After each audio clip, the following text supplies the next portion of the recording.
bienvenue à nouveau sur ma chaîne.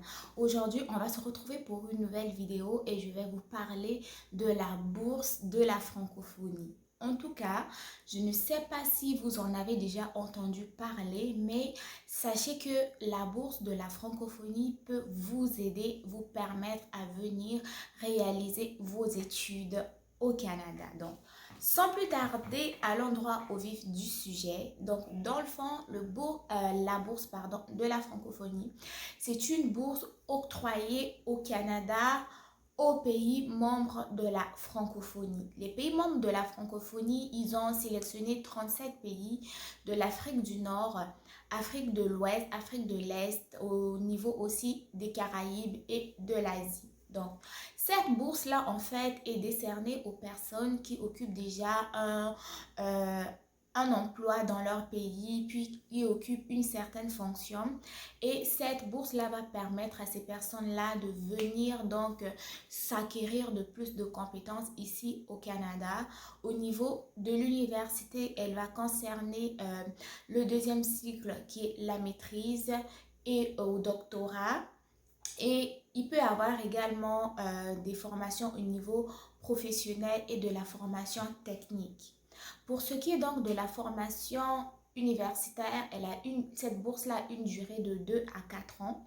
Et pour les formations techniques et professionnelles, c'est une durée de 2 ans.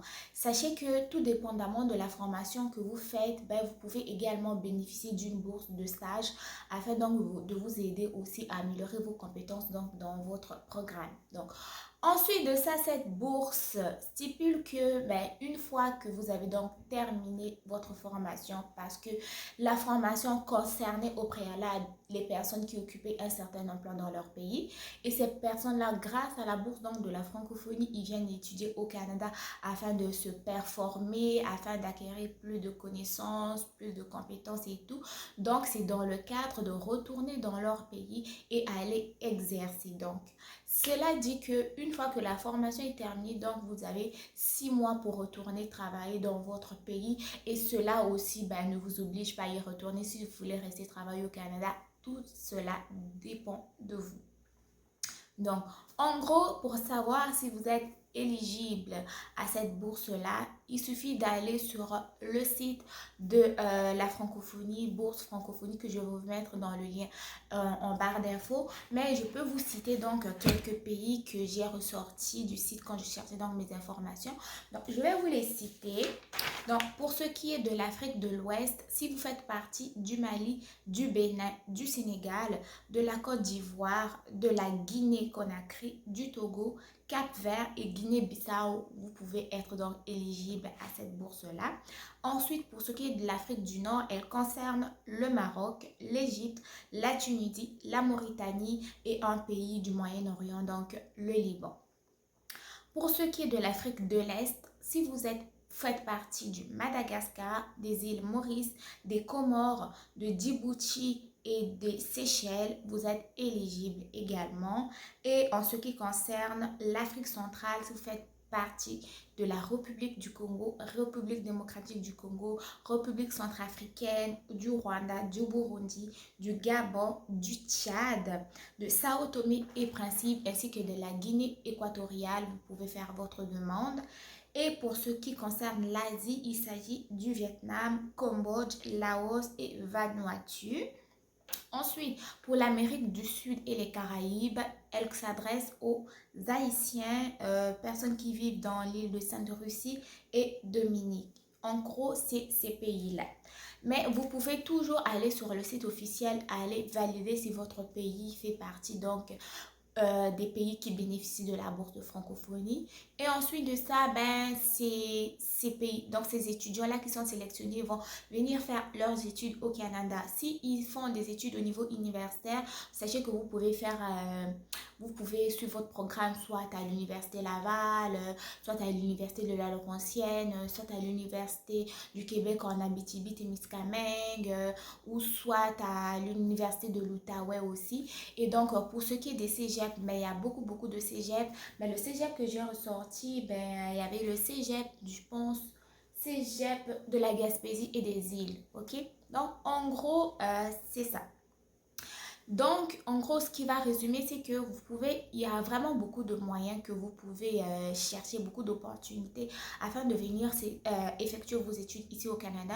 Donc, cette bourse-là de la francophonie, comme je l'ai dit tantôt, elle s'adresse aux gens qui occupent déjà un emploi dans leur pays. Ils sont déjà cadres dans leur pays, donc ces gens-là peuvent être éligibles à poursuivre leurs études ici au niveau soit universitaire ou au niveau collégial, tout dépendamment de l'emploi qu'ils occupaient, tout dépendamment des compétences qu'ils veulent acquérir. Et donc au niveau universitaire, la bourse va être d'une durée de 2 à 4 ans, tout dépendamment du programme. Si vous êtes comme mon doctorat, c'est à peu près 3 ans ou 4 ans, je pense. Si vous êtes la maîtrise, c'est 2 à 3 ans, tout dépendamment de votre évolution aussi. Et au niveau collégial, c'est des techniques de 2 à 3 ans, mais eux, ils ont stipulé que c'était 2 ans. Et ils ont aussi dit que si vous avez des stages, vous pouvez bénéficier d'une bourse de stage, mais qui ne dépasse pas une durée de 12 mois, quelque chose de son genre. Donc, je n'en dis pas plus. J'avais juste hâte de vous faire une petite vidéo vite fait pour vous dire qu'il y avait ce moyen-là qui existait également.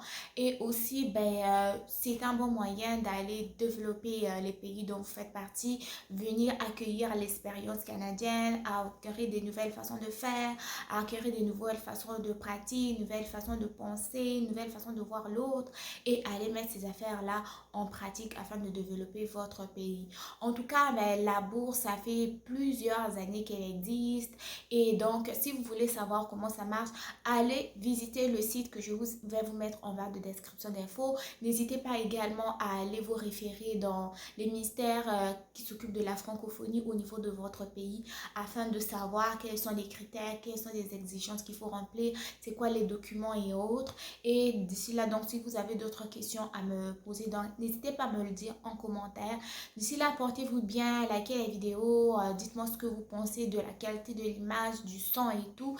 Et si vous êtes nouveau, si vous me découvrez pour la première fois, je vous invite simplement à vous abonner sur la chaîne parce que je poste très régulièrement. Je peux mettre 2 à 3 vidéos par semaine. Quand je suis inspirée, ça sort comme ça sort. Donc, merci de me regarder de là où vous êtes et donc portez-vous bien. On se retrouve très très bientôt pour une nouvelle vidéo. Je vous dis bye bye.